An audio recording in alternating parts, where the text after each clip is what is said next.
Hello everyone, welcome back to my channel. Thanks so much for watching. If you want to learn about what a personal brand is and how you can create it, keep on watching. All right, so talking everything personal brand today. I love this topic. Okay, so first of all, what is a personal brand? So let's take it back to the basics. You're thinking about what a brand is. Classically, the way it used to be is you think about these huge corporations like Coke or McDonald's or whatever. You think a big corporation, you instantly associate something with them, whether it's like a jingle, like a song you saw in a commercial, or you have colors that you associate with them. So when I think about Target, I think about red. When I think about McDonald's, I think about yellow. When I think about Coke, what do you automatically think of? White and red, right? Those are the brand colors that you're associating with the account. So when you think about what a brand is, you think about the colors, you think about the style, you think about the personality of the brand, even if it is a big corporation and you can't really put a face to a name in that case. And all of these things that go into making it what it is, the customer service, the types of products that they have, if they're a product-based company, all of that stuff, right? So that really all goes into what we call a brand. Okay, so along those lines, when you're thinking about what a brand is, you think about all of the things that you associate it with, you know? The goal of any good brand is to really get you to feel a certain type of way. Usually that's to get you to feel really good, really positive about something. So you want to buy from them, you want to work with them. They want to create what we're going to call not what we're going to call, what the industry calls, know, like, and trust factor. I didn't come up with this. I don't really know who did, but everyone in the marketing world, they kind of know about it, right? So what is know, like, and trust? Know, like, and trust is basically, when you're looking at it in terms of a brand, is the first step is I know this brand. I can recognize it. Oh, I see it, and there's an instant recognition. Like the brand. That's very straightforward. You like a brand or you don't like a brand. Their goal is to get you to like them. 3, trust. So the third thing, obviously, is if you trust a brand and you like them and you know them, you're much more likely to want to buy from them at the end of the day. So it's about creating a relationship with the customer. So if you're thinking about crafting your personal brand, you want to keep these 3 things in mind. Know, like, and trust. This is why brand colors, they really want to stand out and be very, very specific about what the brand says. So I could really go down a wormhole with this. If I were you, I would look much more into color theory and what different colors can kind of symbolize. If you look at 2 different companies to compare and contrast, like Walmart, their brand is blue. So blue classically as a color is supposed to make you feel kind of a little more calm, a little more chill, a little more serene. Whereas Target has the color red, and red is supposed to make you feel more energized, sometimes a little bit more impulsive, like, ooh, I see that thing, I want to buy that thing. Whereas I don't really feel that so much at Walmart. I'm sure a lot of people go into Walmart and get things they don't need. But my point is, very different places. I don't have the same relationship with Walmart as I do with Target. I walk into Target and I'm like, ooh, everything is red, the lighting in here is nice, I feel really good, I want to buy this thing and this thing and this thing. It totally works on me, and I know what's happening, and I still want to get all the things. So good on Target's part for that. Okay, so taking it back to the brand. So when a company is looking to establish its brand, it's going to be thinking about all those things. What are the colors we're going to associate with this brand? What are the fonts we're going to associate with this brand? How do we want our customers to feel, right? So the company is going to think about all these things when they are formulating the company and their brand. Now, brand identity can change over time. It's not necessarily going to be the same day in and day out, continuous, right? Part of being a brand means that sometimes you have to shift with the tides. As things continue to go on, you kind of have to evolve and adapt. That being said, some of the biggest, most successful companies haven't done too much to change their brand, and particularly their colors, over time. They have a lot of the same products. They have a if it ain't broke, don't fix it mentality for the most part, and they keep going on that track. So that being said, now we've established basically what a brand is, right? In layman's terms, as I say. So let's go into the next part. So we're going to talk about really what is a personal brand. Okay, so we have it established what a company brand is. We know all that makes sense. We're going to go into the personal brand. A lot of people really have questions about that when they're starting a new company. Okay, I'm not a big company. What does it mean to have a personal brand? So let's get into it. So when you're looking at your personal brand, before we kind of define that, what that is for you, let's look at the different types of people who might want to have a personal brand. So if you're a social media manager and you're going to be marketing your services online, you might want to have a brand. Well, you do want to have a brand, let's be honest. If you are a brand designer, obviously you want to have a brand. If you're an online influencer, you're also going to have a brand. Some people see influencer and they don't really think brand, but they absolutely have their own brand. It's their own style, it's their own aesthetics, it's the way you feel when you go to their Instagram or Facebook or a YouTube page or whatever. All these different people have brands. If you're an online teacher in the marketing world or otherwise, you're also going to have a brand, right? It's also going to have to do with how you talk to people. That's all part of your brand. One thing I didn't mention earlier is if you are creating copy content, so this is stuff that's going to go into your captions on Instagram. This is stuff that's going to go into your email marketing on your website. See, I'm kind of going down a rabbit hole now. All of your copy content is also going to be part of your brand. So you think about your brand voice, the way it sounds when you're writing all this copy, and the way you interact with customers and clients. That all needs to be pretty cohesive and needs to be pretty even over the course of time. So now that we have all of that stuff established, what types of people would want a personal brand, now let's dive into really what is a personal brand. So this can be all over the map for all different types of people, depending on the industry that you're in and what you do. But a personal brand, really, it's going to be all the elements that I already mentioned, but instead of being behind this kind of corporate face, a personal brand is going to be just what it sounds like, much more personal. So I want to use 2 examples to illustrate this. Okay, so the first influencer, she's really an online educator that I want to talk about. These are both online educators. Her name is Jenna Kutcher. If you don't know her, I'm a huge fan of her. She's really amazing. She has 899,000 followers on Instagram. It's quite a lot. And she's very transparent about her story, right? So her story is part of her brand. All the things she posts on her page are part of her brand. The way she talks to customers, her colors, everything. It's all part of her brand. So if you check her out on Instagram, Jenna Kutcher's vibe is very kind of sunny and warm. All of her photos are filtered with this kind of, filtered or edited with a very kind of warm filter.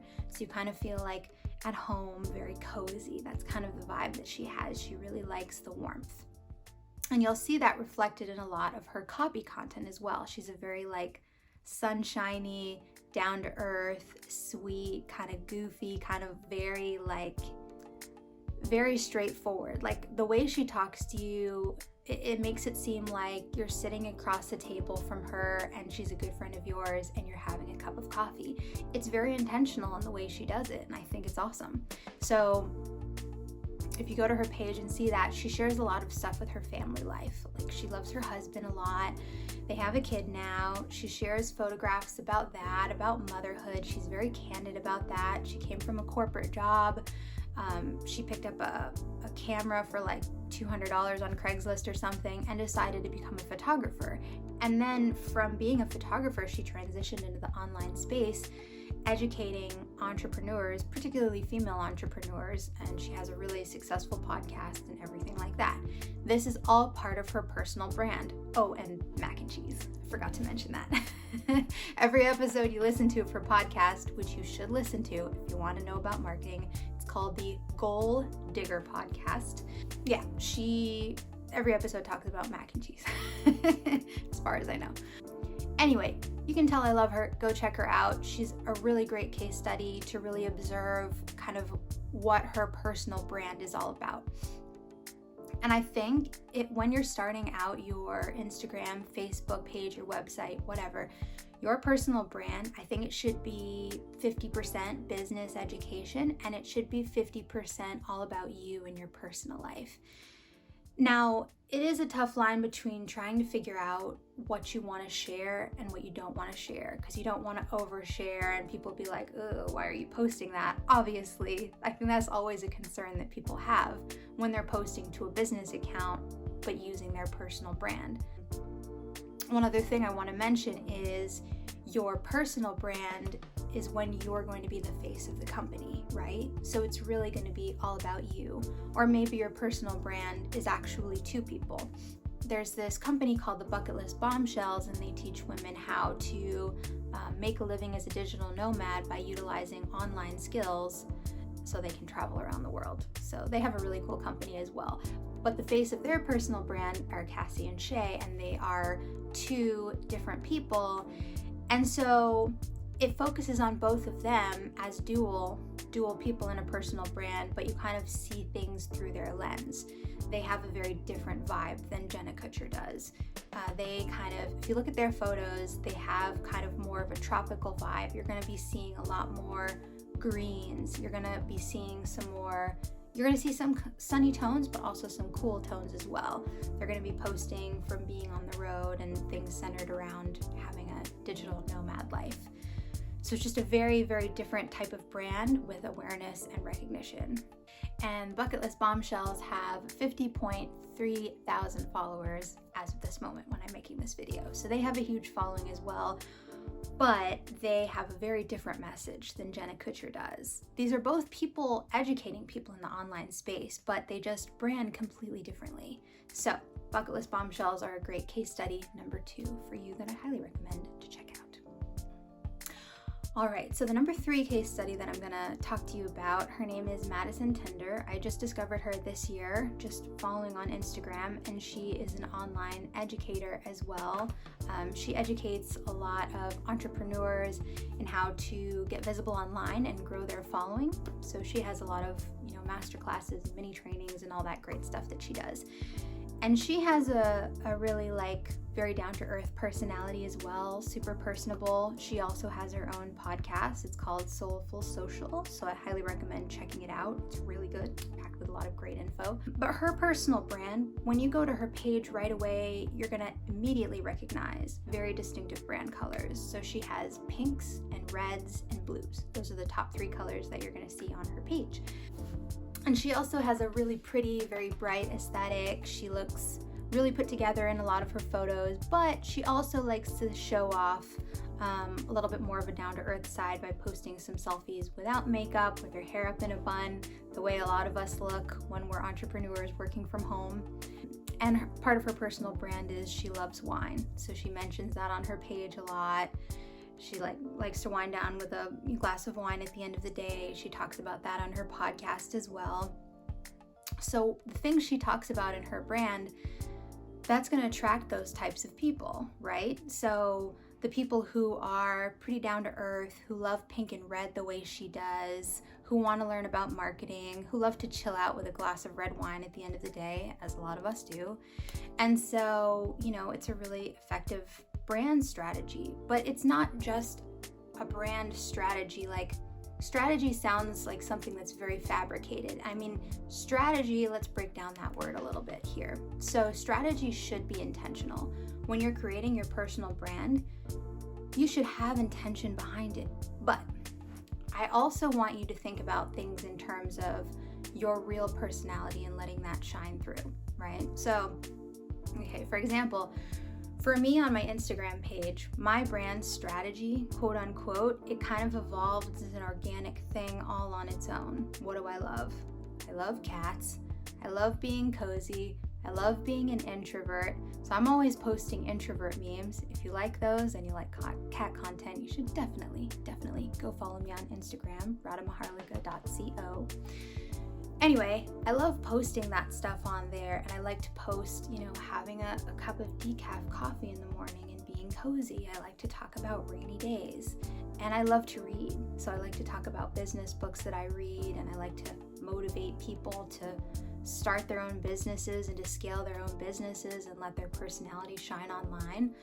All of those are part of my brand, and all of those are also part of who I am as a human being. So the brand strategy for these people online that I told you, those things are a huge core part of who they are. They kind of just, in their brand strategy, they decide to focus on those things and they let their light shine out into the world through focusing on those things because they're such a huge part of their life, if that makes sense. So in the beginning, when you're thinking about crafting a brand strategy, I don't want you to get too in your head about it. I really want you to let a lot of it kind of develop organically. If you notice, hey, I like to connect with people who are dog lovers and I love my dog, and that would be some great content I could share every single day on my Instagram stories. Start posting photos and videos of you with your dog. Not only is it going to show off your personality and help you connect with other people, but it's also going to create a strong personal brand that really vibes with a lot of people. There's a ton of people out there who are dog people and want to see silly little cute videos of you and your dog. Trust me on this one. So I want you to sit down when thinking about your brand strategy, think about the things that people automatically associate with you. For me, one of those things is the color purple. So I knew that immediately had to go into my brand colors and aesthetic. I love the color purple. I love to see it on my page, and I hope that the people who come to my page love to see it as well, and I think that they do. Think about all of those things that will go into your personal brand when you're thinking about crafting your brand strategy. At the beginning, it might be tough when you start to think about how can I craft this brand strategy, but you know what? I want you to keep going with it because you will continue to evolve and so will your personal brand. It's okay to pivot and later on focus on something else. You can slowly ease something out of your brand strategy and back in because we evolve as human beings and that's totally fine. All right, guys, so that was a lot of information. I really hope you enjoyed this video. You can tell I enjoy talking about it. If you enjoy this content, please consider liking, commenting, subscribing, and hitting the notification bell so you don't miss any of my upcoming videos. I post every single week. I want you to leave me a comment and let me know what you thought of this video and what future videos you want to see. I want to help you in your business journey. Let's do this together. All right, see you next week.